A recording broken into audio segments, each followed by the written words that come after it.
Hi friends, எல்லாரும் எப்படி இருக்கீங்க? இன்னைக்கு சண்டேன்றதுனால காலையிலே கொஞ்சம் சீக்கிரம் சமையலெல்லாம் முடிச்சு வச்சுட்டு இன்னைக்கு எப்படியாவது கூல்லைக்கு போயிட்டு வந்துடணும். ஏன்னா இன்னைக்கு போகலைன்னா அதுக்கப்புறம் இன்னொரு வாரம் போகவே முடியாது நம்மளால. அதோடய பொங்கல் வேலைகள் அப்படி இப்படின்ட்டு பொங்கலுக்கு முன்னாடியே 2 வாரத்துக்கு முன்னாடியிலேருந்து நான் போகவே இல்லை. சரி, ரொம்ப நாள் ஆச்சு, இன்னைக்கு எப்படியாவது போகணும்னு சொல்லிட்டு கிளம்பி கொல்லைக்கு வந்தாச்சு ஃப்ரெண்ட்ஸ். ஆனால் கொல்லைக்கு வந்ததுக்கப்புறம் ஒரு சோகமாக தான் இருந்தது. ஏன்னா நமக்கு இந்த தடவை வந்து கடலை அந்தளவுக்கு நல்லா இல்லை.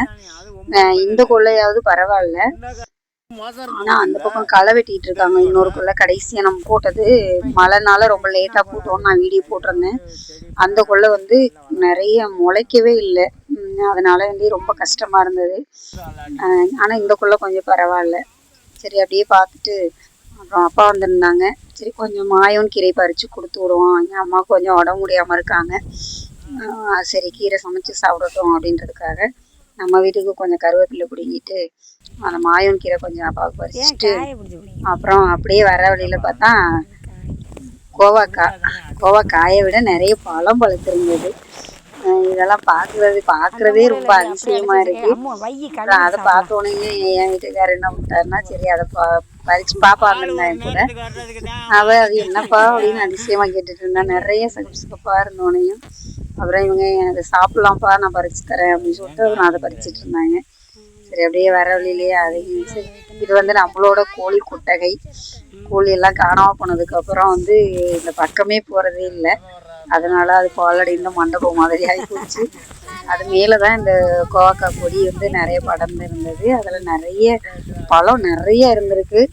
அது கிளிகள் அணில்கள் அந்த மாதிரி நிறைய சாப்பிட்டது போக இன்னைக்கு நமக்கும் கொஞ்சம் கிடைக்கணுன்னு இருந்திருக்கு. நாங்கள் போகலைன்னா மாமா அதை பார்த்துருக்க மாட்டாங்க. பாப்பா அது என்ன அப்படின்னு கேட்டதுனால அதையும் பார்த்தாச்சு. பார்த்து அதில் ஒரு 4-5 பழம் பறித்து பாப்பாவும் மாமாவும் சாப்பிட்டாங்க. அப்படியே அதுலேயும் அப்புறம் 2 அண்ணனுக்கு அப்படின்னு சொல்லிட்டு அவளும் எடுத்து வச்சுக்கிட்டா. அது சாப்பிடும்போது அவளுக்கு ஒரு சந்தோஷம்.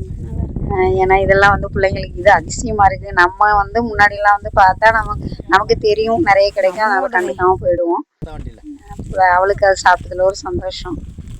அப்படியே மாயோன் கீரை அப்பாவுக்கு அந்த குச்சியும் கொஞ்சம் கொடுத்துட்டு, இது மணத்தக்காளி புல்லுக்குள்ளக்குள்ள 2 செடி இருந்தது. சரி, அதையும் பறித்து எடுத்துக்கிட்டாச்சு. சரி, ஒடிச்சு விட்டாதான் நல்லா வளரும், காலையில் நம்ம கடையில் மாதிரி செஞ்சுக்கலாம் அப்படின்னு சொல்லிட்டு அவ்வளோதான் ஃப்ரெண்ட்ஸ். கிளம்பியாச்சு அடுத்து வீட்டுக்கு போயிட்டு அப்படியே நாளைக்கெல்லாம் ஸ்கூல் போயிட வேண்டியதுதான். ஓகே ஃப்ரெண்ட்ஸ், என்னோட சேனல் பிடிச்சிருந்தா சப்ஸ்கிரைப் பண்ணுங்கள், வீடியோ பிடிச்சிருந்தா லைக் பண்ணுங்கள், ஷேர் பண்ணுங்கள். அடுத்த வீடியோவில் பார்க்கலாம். தேங்க்யூ.